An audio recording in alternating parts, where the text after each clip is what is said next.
A lot of people confuse lust with love, and they're not the same thing, and they actually feel different. So what's the difference? Lust is sexual desire. Pretty much you feel attracted to someone, your hormones are going, you might get nervous or have butterflies when you see them. And lust makes you feel attached before you even know them. What happens is you meet someone you're attracted to, your hormones start raging, you start feeling it, and you start to project the fantasy of what you want onto them. Meaning, a lot of the time when we're attracted to someone, we start to imagine, could I see them as my husband? Oh, we would make a really good looking couple. And so that's what I mean. Like, we start to project the fantasy when we like people. We start imagining us doing things together. And it's not always bad to manifest, to have a vision, right? But we start giving this person qualities that they don't actually have before we know them. And that's because we're confusing lust with love. So if he looks just like the guy in your mind, and his energy is sexy, and he dresses sexy, and his job is interesting, and he seems ambitious, and he's just sexy, right? And he's showing interest in you, it's hard to turn that down, right? It's hard to ignore that. And so you want to pursue it. And there's nothing wrong with that. But the problem is, what happens is that we get attracted and we let that lust carry the relationship. We let it blind us a little bit. And we start thinking that's what's going to make it a good relationship, and ignoring other things. And so, yes, we can enjoy and feel attracted to someone, but you also want to be able to objectively look at the person, right? To be able to detach from them a little bit and be able to say, what do I think of them? What do I think of them? And a way to do that is to separate the facts versus the fantasy, and to at least know for yourself where you're projecting your own fantasy onto the person that isn't based in truth, that isn't how they are actually showing up for you. To really see the difference between those things, and to at least be able to name, okay, I'm actually just feeling really attracted to this person, and that's fine and that's good. But let me be honest with myself about what it is that I'm feeling. What do you actually like about this person? And how are they actually making you feel? And are they actually showing up in a way that makes you feel good and safe and reciprocated with and respected?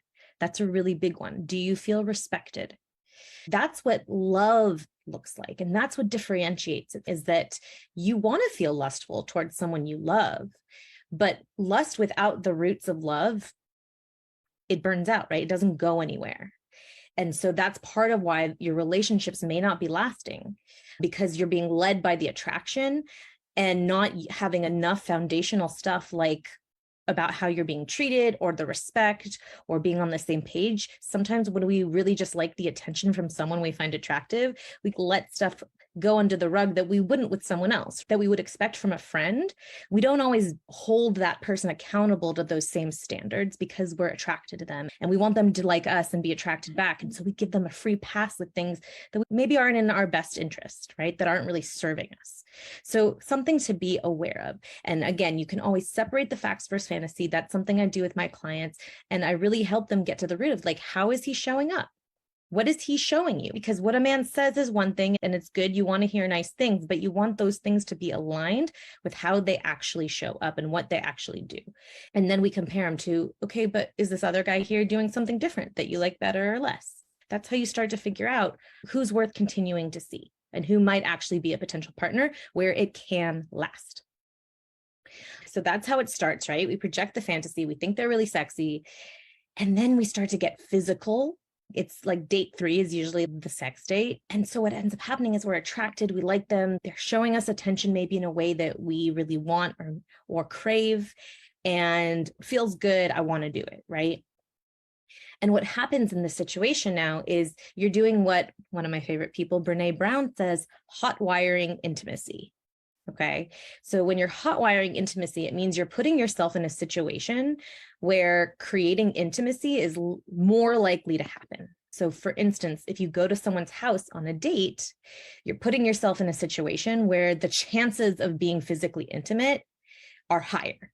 And even if you don't get physical on that date at their house, just being in someone's space is in and of itself a way of hot wiring intimacy, because you're in someone's space, you get their energy, you get a sense of who they are, and you see how they live. Maybe you see stuff about their family, right? It's an intimate space. So when we do things like this early on, it has a higher chance of leading to getting physical. And there's nothing wrong or shameful about sleeping with someone. I don't believe that. I think we're human, and it's an absolutely adult decision. But the reality is that when we are anxiously attached and we do this super intimate thing, and we release oxytocin, which is the love hormone, which makes us feel more attached when we sleep with someone, then it creates this perfect storm of not feeling super confident afterwards. And there's this myth in dating culture that the minute you sleep with a guy, he loses interest. So women are either doing one of two things. They're either not sleeping with people until really later on because I need to make him want it. And that's what'll get him to stick around. If I'm not giving it up, he's going to stick around and he's going to treat me like a lady. That's one school of thought. The other school of thought is, oh, but he's going to get bored if I don't want to sleep with him. And so I'm going to, or it feels really nice to be intimate with him and I want to, right? And I understand both schools of thought, but the truth is that the reason that not sleeping with someone works is because, yes, it makes them respect you to a degree, but they only want to put in the amount of effort that they feel they need to. We talked about this in a past live about expectations. So I encourage you to check that one out. But it's also that when we take our time with someone physically, we help ourselves remain in that more detached space where we could be a little more intentional and neutral until we get to know them in a close way. And when we're doing that, we're getting to know who they really are and how they respond to situations. And we're creating a connection with each other so that when you take it to the next level and are more intimate and you feel vulnerable the next day, it's less vulnerable, or it's easier to have it go somewhere good without you getting triggered because you already feel safe with this person. And so that might be another reason as to why your relationships might not be lasting. If maybe you're sleeping with people before you've built the trust because you're really attracted and because they're showing up good enough at that point, right? And when we sleep with someone, it makes us feel like we are closer to them than we maybe actually are yet. And so then we're in this space where we think we should be closer than we are, and things start moving faster. And I was telling my husband about this problem just from when I used to experience it. And he loves space. And he gave me this really cool analogy with the stars to think about it this way, that the hotter a star is, the brighter it burns. And so those are the really big, beautiful ones in the sky. But those stars actually burn out much quicker because they can't handle all the energy. It's too much. And they actually have shorter lives than the stars that are a little cooler and a little duller. They're not shining as bright. They're not as obvious in the night sky as the other ones, but they are the ones that last for millions and millions of years. And so if you think about that and just in terms of energetics, right? This idea that when we're dating someone who we're super, super attracted to at first, and it triggers that primal feeling in us, and we just can't think about anything else, and we're just fantasizing, and we have this huge crush, like it's fun. But do you see how maybe the energy burns out quicker that way? Because it all goes to this physicality, and it actually becomes a little bit of a distraction from getting to know them in a genuine way. And it's what creates those rose-colored glasses when we start seeing what we want to see in people, because we're so attached to them. And it's just all this attraction is fueling it. All this oxytocin is fueling it. And so it's really understanding that it's wonderful and it's nice if you can both agree that you don't want something more to come out of it. But if you know you want a relationship that's going to last, that's going to go somewhere, then do yourself the favor of getting to know the person before you get intimate.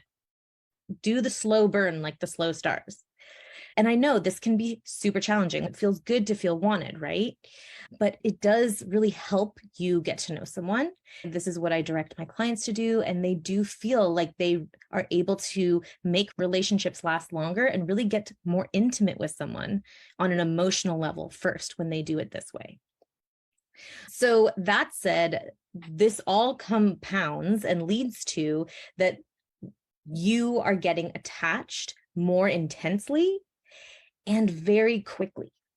And again, I'll bring this back to if we have an anxious or a fearful avoidant attachment style, we have a higher chance of getting attached quicker and early on, because it's like we've already got the fantasy in our mind, and it's very validating to have someone into us. And again, the core wound of an anxiously attached person is that we're not enough, or we're going to be betrayed. And especially that little not enoughness, like it feels good when someone wants us to, right? And we're attracted to the kind of people whose energy and the way they treat you is similar to that of a parent or caregiver who maybe wasn't good for you. Just because something's familiar doesn't mean it's good. And our subconscious, it rules 95% of what we do, and we're not even aware of it. And so the people that you're enjoying, when you say you feel chemistry, a lot of the time it's because they seem familiar to a parent. And that's why they end up not being as secure, or maybe why they really are just interested in hooking up. They're not really looking for something because they're not as emotionally available as you need them to be. And what you want to try doing, because you're naturally going to feel more attracted a lot of times to avoidant people. And this is the biggest reason. And it just compounds, like if they're also attractive to you and they're avoidant, it's like this perfect storm. So what I really work with my clients to do is reframe how you think about attraction.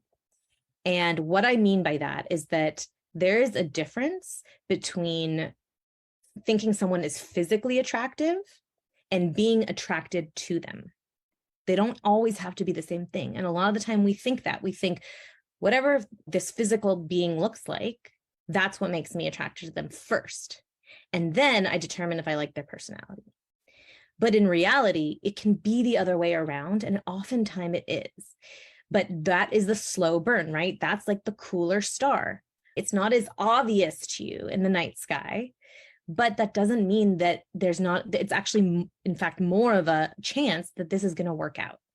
And what I mean by this is that it's not just how a man looks, it's also how he acts. So think about someone who's really attractive, like you find them very attractive. But as you start talking to them, they're just like rude and not really asking you questions, and just, they just give you this feeling of yuck. It's like suddenly it doesn't matter how attractive they are. If they're being obnoxious or rude or something, or just treating you in a way that is super disrespectful, it doesn't matter. You don't care anymore. It's not attractive.